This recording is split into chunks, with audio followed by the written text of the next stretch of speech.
the journalists in this room I know and I have great respect for.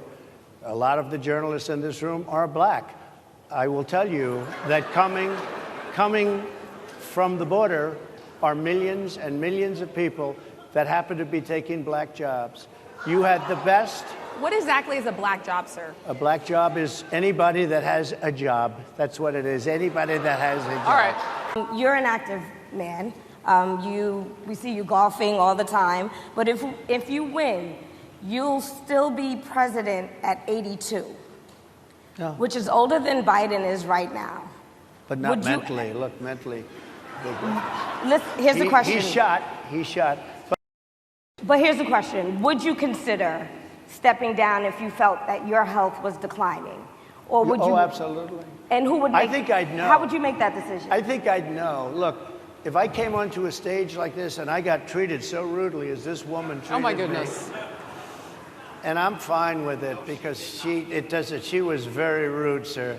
Very rude. That was that wasn't a question. She didn't ask me a question. She gave a statement. That wasn't a question. I repeated your statement, sir, actually. But would you consider taking the cognitive test? Mr. President. I would love to and make it public. Well, I've already taken 2 of them, but I'll do it again. Mr. President, how do you intend to... I suggested, Harris, that let's take one. I said, Joe and I will go and take a cognitive test. Now, I'd do it with her, too. I would do it with her also. You know what?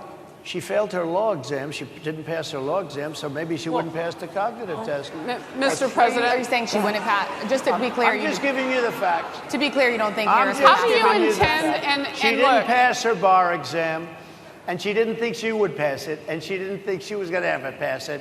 And I don't know what happened. Maybe she passed it. She did pass it. There's a man over here, I think he must work.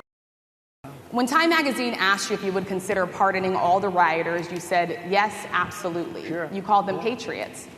140 police officers were assaulted that day. Their injuries included broken bones, at least one officer lost an eye, one had 2 cracked ribs, 2 smashed spinal discs, another had a stroke. Were the people who assaulted those 140 officers, including those I just mentioned, patriots who deserve pardons? Well, let me bring it back to modern day. Like about 5 days ago, we had an attack on the Capitol, a horrible attack on the Capitol. You saw the people that were protesting and spraying these incredible monuments, bells, lions, all these magnificent limestone and granite with red paint, red spray paint that will never actually come off, especially in the limestone. It will never, I'm a builder, I know about this stuff. It'll never, you'll see it in 100 years from now. They viciously attacked our government. They fought with police. They fought with them much more openly than I saw on January 6th. What's going to happen to those people? What's going to happen to the people in Portland that destroyed that city? But sir, my question is on those. What's going to happen to the people that tried to burn down? My question is on those rioters who assaulted officers. You have to would you pardon those people? What's going to happen? Oh, absolutely, I would. You would pardon those? If they're innocent, I would pardon them. They've been convicted. And by the way, the Supreme Court just well, they were convicted by a very tough system. How come the people that tried to burn down Minneapolis, how come the people that took over a large percentage of Seattle, how come nothing happened to them? How come the people sir, we're talking about people that were seen beating officers with flagpoles, dragging them down the stairs. They're on video. Have you seen that video, sir? Oh, really? Well, they you would pardon those rioters? They shot a young lady in the face who was protesting. They shot her in the face. You know, nobody died that day. You do know that. But people died in Seattle. Nobody died, but people died in Minneapolis. You know people died in Minneapolis. And nothing happens, and nobody ever talks, and nothing happens to those people. Look, nothing is perfect in life. But you have people from Minneapolis. You have people just from 5 days ago in Washington, D.C. They were having fistfights and fighting with the police. They were spraying and destroying. They were desecrating our monuments in Washington, D.C. 5 days ago, and nothing happened to them. So as you come here today, I want to talk about something.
We came from Atlanta, Georgia, and the U.S., and we are just super excited to see Simone and the comeback that she's about to make. USA! USA! USA! USA! Oh, so proud of her. We are huge fans. She's just such a great role model. She's so grounded. We love everything about her.